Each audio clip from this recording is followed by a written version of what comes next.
I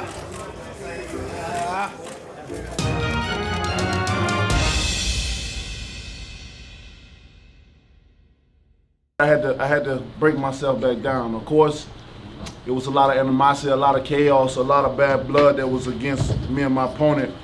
And that was the fuel to my fire to get myself in the best shape that I've ever been. This camp reminded me of when I first won my world title. You know, I had to break myself all the way back down to the basics, and I enjoyed every moment of it. You know, it was many times where my body was sore, many times where I was in the bed, I couldn't get comfortable. You know, and I got a very nice bed at the house, and I remember getting upset because, you know, I needed sleep, but my body wouldn't allow me to because of the sparring, because of the strength training, you know, all the things that I was doing to prepare myself for this right here, you know, and it takes a lot of hard work, it takes a lot of dedication to just be a fighter, period. You know, a lot of people don't understand what type of work it takes to do what we do each and every night, on top of risking our lives each and every time in the ring. As I always say, our head is not meant to be hit in the first place.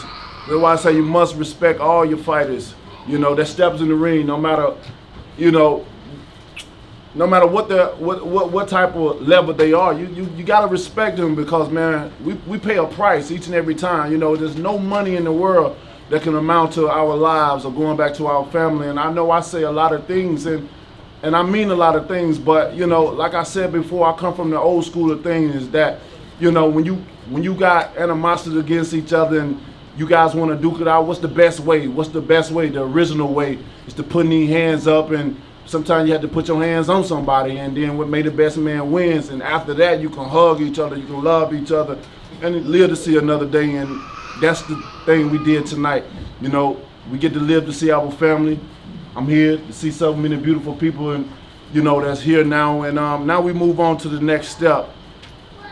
Questions? Well, we have before we have any questions, we also want to introduce Shelly Finkel, who is Deontay Wilder's co-manager, JD's, who is his trainer and his co-manager as well. So we're going to take questions now for Deontay, but they're also available to answer. Questions into the mic, guys. Darren out of Kansas City. No, hey, sir, questions into the mic.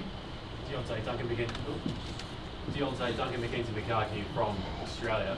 You said before the fight that you wanted to kill Dominic. When you hit him flush with that big right hand, for a fraction of a second, did you think you had killed him?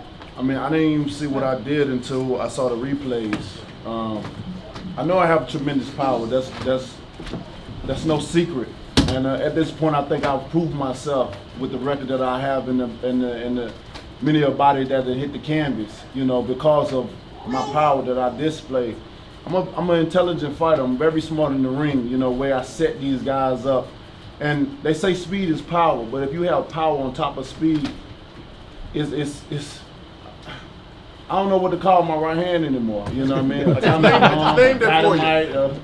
It's the hammer of Thor. The hammer of Thor. I mean, it matched with the uniform I wore tonight, so, you know. Exactly. But the heavyweight division, when I look at the heavyweight division, it's all based off of power. And I have tremendous power, and I'll taste it against any man that step in the ring with me. That's what makes me the most dangerous man in the world. You know, and that's just because I says it, because of my action inside of the ring. Deontay,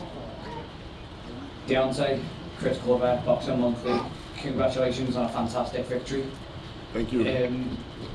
One thing about Dominic Breazeale is he's also fought Anthony Joshua. People are going on about you fighting Anthony Joshua. Anthony Joshua didn't do that to Dominic Breazeale. Does this fight really establish where you're at ahead of Joshua, or does it help people compare what level you're at and what level Joshua is at? I mean, it's hard.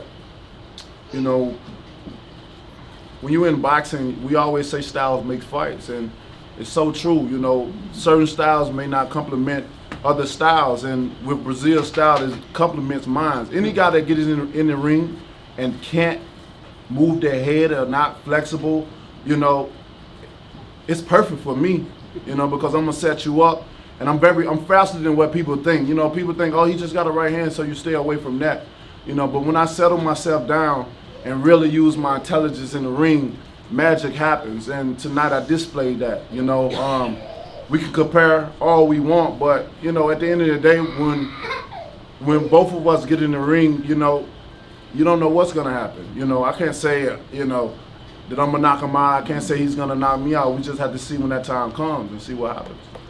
Deontay, Darren Smith, Kansas City, Fox Sports Radio. You trained obviously hard for this fight.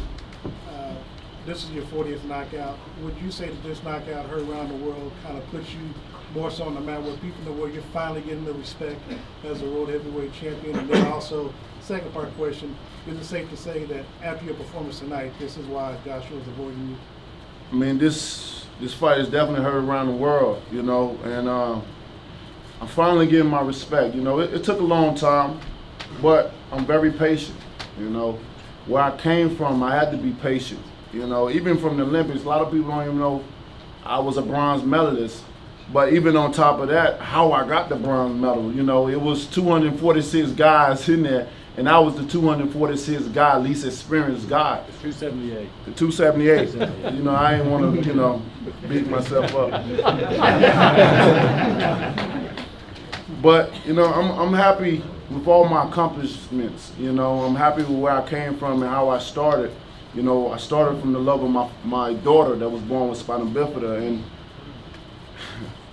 that was a poster my mother once gave me when I was young, and the poster read, "You don't know what you can do until you try." And those words hold dear to my heart to this day. You know, that's why I tell everyone has greatness in them, because greatness is only determined by service. And if you don't apply your service, you just don't know how great you are, how great you can become, you know. And over time, and I apply my service, and I apply my service each and every time. And, you know, and I display greatness when I step in the ring. And the second part of your question, I put fear in any man. You know, a lot of people say fighters not scared. You know, they get, you know, they can't be scared. Well, we're human. You know, we're gonna have those tendencies of fear, you know, until we get in the ring, and that's how we overcome our fear. Everyone in this room is scared of something, you know. But it comes a time where we must face our fears. With me, no man wants to get humiliated on national TV, and their body drops like that. You know, you just never know what it's gonna do after you get hit from a devastating punch. You know, you can fall on your face, you can ball up, your legs can bend, and you know, you can fall out the ring, many different things, and no one wants that highlight on them, because the way the internet is set up right now is undefeated.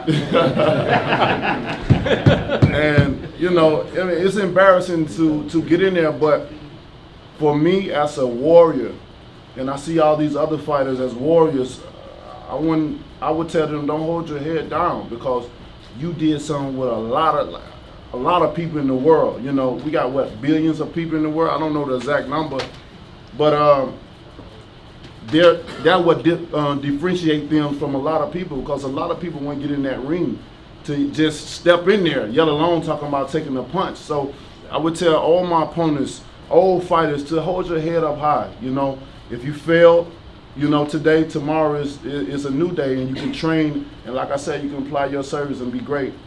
But I'm a big threat to anybody in the heavyweight division, and each and every time I display that, not only with my words, but with my action as well. Thank you, Deontay. Congratulations on the win.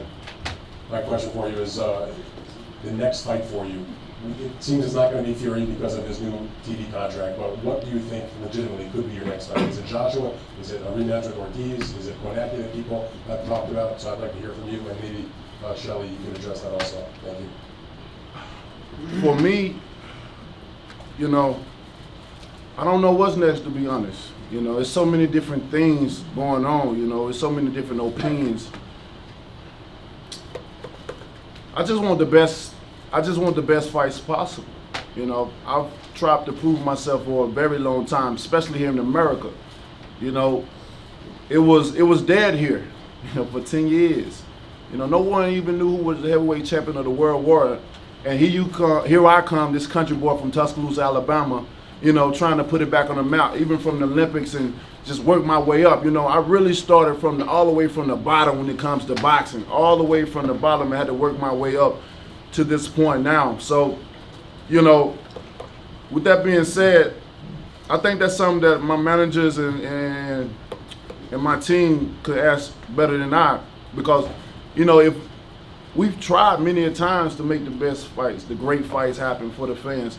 You know, I've lowered my standards, you know, to make these fights happen. You know, I've took high risk with low rewards to make fights happen, you know.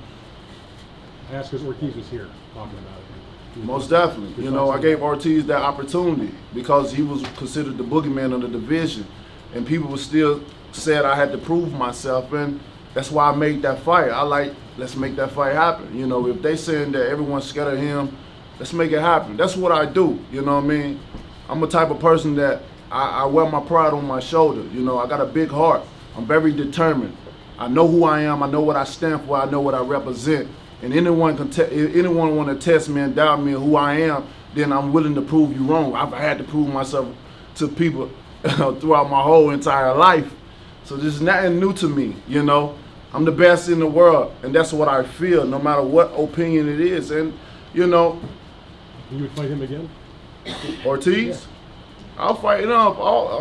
I mean, this heavyweight division is very small, you know, so why not have 2 fights, 3 fights? You know, all these guys, that's why I don't understand why none of the big fights haven't happened thus far. If you lose, okay, rebuild yourself and get back up. Most of the time in life, many people lose, but they give up. And the great thing about life is people want to see how you fall and get back up. It's easy to stay on top. It's easy to be a winner and go around and be a winner with no losses and different things like that. You know, everybody wants to be a winner, but a real winner, a true winner is someone that falls from that platform, because everyone wants to see how they develop themselves and get back up in life. And that's why I don't care about my record, you know what I mean? That's how you become a 2-time champion, a 3-time champion, a 4-time champion. And the heavyweight division, like I said, is very small. So we got to make the big fights happen. You know, if one lose, you can come back. Look at most of these challenges, they lose so many different times, but how many times they get title fights? Look at Breazeale. He lost before, and now he's in another title fight, you know, and the list goes on and on. So I think that's something that Shelly will be, you know, can have more insight on than I. So if you enjoyed this video and want more content like this on the channel, you can show your appreciation by going to the PayPal donate button or the YouTube support button, and you can donate any amount that you feel is equivalent to the value of this video. Much more to come. Thank you guys for your support. Boxing Ego, the future of boxing.